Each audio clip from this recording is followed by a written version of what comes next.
Hi, Ray, I wanted to ask you how much of an influence that Sue has had on your work. The old cliche behind every great man is a great woman, and I don't even want to break this into gender because it could be the opposite way around too, but just somebody that's supportive of your work and listens to your work. And spouse or even a close friend. But Sue is the greatest audience I've ever had. When she goes to a reading and sits in the front row or the back row, she's 6 people without saying anything, and I'm really encouraged by her. I think she's at times fed up with all my poetry, especially when I get up at 4 in the morning with an idea. She tries to roll over and go back to sleep, but she's wondering, where is he? What is he doing now? do you run your ideas by Sue, or? Sometimes, but I think she's filled up with them by now. This sounds far-fetched, but I've been writing for 50 years now, and I've written 10,000 poems. Now that sounds unbelievable, but if you start dividing, it only comes out to a poem every other day. So if you're consistent, and sometimes you write a little tiny, you write a haiku, and that's your poem for the day. So it averages out. The main thing is you just keep, because you have to write, you just keep going, even on vacation. How many do your ideas really come to? Most of them. Most of them? That's Yeah. great. Well, I've learned to wait. I've learned to incubate. Like that initial spark at 3 a.m., I'll lie there for a while and wrestle with it. I used to get I've got a great line. I get up and write it down, and then you go dry after the 3rd line. But now I'll let it accrete. I'll let it fertilize itself and grow a seed, and then I'll be ready to hop up and write a lot of it down. Sometimes it comes out whole. This is very scatological, I guess, isn't it? But other times I really have to work on it, or suddenly it turns into something else. I had no idea where it was going. That part of the process But that's the fun. fascinates me, that you think you know where the poem is going, or you think you've got a straight idea, and it just goes off and becomes something completely different. And that's part of your fun. People think we're crazy playing word games, but people ride horses, people collect stamps, people fly planes, different strokes. Word game. Do you think that's what we do? Do you think we play a word game? Oh, absolutely. Yeah, I do crossword puzzles, and I constantly read. So I'm cross-fertilizing all the time. Not that you have to be a great talker, because I think a lot of poets are shy, verbally, but they're great writers. So it really depends on what your strength is, but the word is the all-important thing.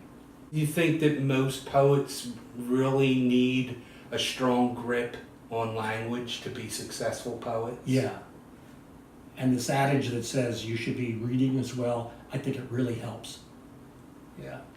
You can get so much out there on the street, but I think it enriches your world if you have a history of poetry, if you have a history of literature, then you can draw on all kinds of sources. I mean, they become deep wells all around that you can draw on. Otherwise, it's very superficial and in the moment. It's kind of like the poet that submits to a journal or a magazine and has no idea what that magazine is or what they look for. That's true. And speaking of journals, you have submitted lots of poems over the years to various journals and been published. What have been some of the better journals and some of the things that you've liked? America Magazine, which is a very good Catholic journal. I'm trying to think of the man's name now. He's passed away. He was a priest, and he was in the Near East, and he was into meditation. He wasn't a straight Anglo-Catholic priest. Anyway, he came back, and they made him editor, and he was wonderful because he wrote letters back and forth, and it's hard to get an editor, as you know, to respond much, if at all. And this guy and I had a marvelous correspondence until he passed away, sadly to say. But that was a good magazine. English Journal. I was very pleased to be in English Journal because that's read by English teachers across the country. And I've written some essays for them as well. Like, they throw out marvelous themes like what's a good teaching day in your school, so you can bring alive the qualities of the school you were in and what your courses consisted of. And I was in a small school for many years where I could devise my own courses, which was a wonderful thing. I think that rubbed off on Ollie too, because I feel I've always been allowed to develop my own material and gather it where I may. And that's happened at Ollie too. There's another one called Abby, where the editors are real character. Now, it's only a mimeograph magazine, but it has quality poems in it. And then the local magazines. I mean, you can't beat the SVJ. Talk about quality stuff. Short stories, essays, poetry. P. Croc, who's been writing that for a while, or editing in chief, he has just widened the scope of the magazine. Philadelphia Poets, Rosemary Capello, she's been very consistent. And I was sorry to hear Bad Poets bit the dust a few years ago, but it was a lot of work, and unless you can delegate, unless you have a staff working for you, it's very hard to keep a magazine going. You know, a lot of them come up, they're there a year, 2, 3. I was an editor of a magazine called General Eclectic for 2 or 3 years, but there were about 6 of us as editors, and we couldn't agree with each other. And that's deathly. You have to find cohorts that are going to work together. That must be really It's like our difficult. Congress. You got to work together to get anything done. So yeah, it's real iffy. Ibbotson Journal in Boston. Boston's put out a lot of good stuff. Boston Literary Magazine took my flash fiction for the first time. Coup d'etat, Clarion, they're all out of Boston. Wonderful literary community in Boston. I recommend you to try to send to them. So they're out there. They're out there, and they're ongoing. Did you submit your material from early on, or was that something that you had to maybe sort of gain confidence? As I said, I was well into my 30s before I set out for the first time, and I can still remember the thrill I felt when I got accepted by Modus Operandi in Washington, D.C. And boy, to have your poem printed in a magazine, that's a moment none of us will ever forget, that first time.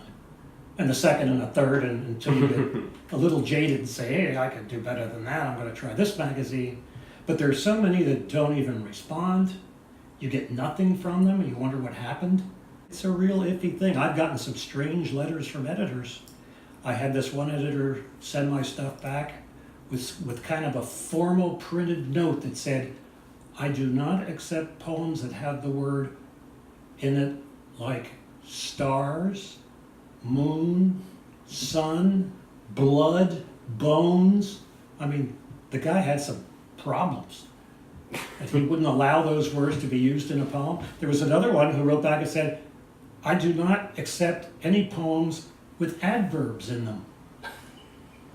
Hello, it's one of the 8 parts of speech, you know? It's funny, interviews that Mike and I have done, and I remember we discussed this with Bill Van Buskirk, who said he was told, what was it? Not to use the word heart. And wrote a hell of a poem rebutting that. Yes. Yes.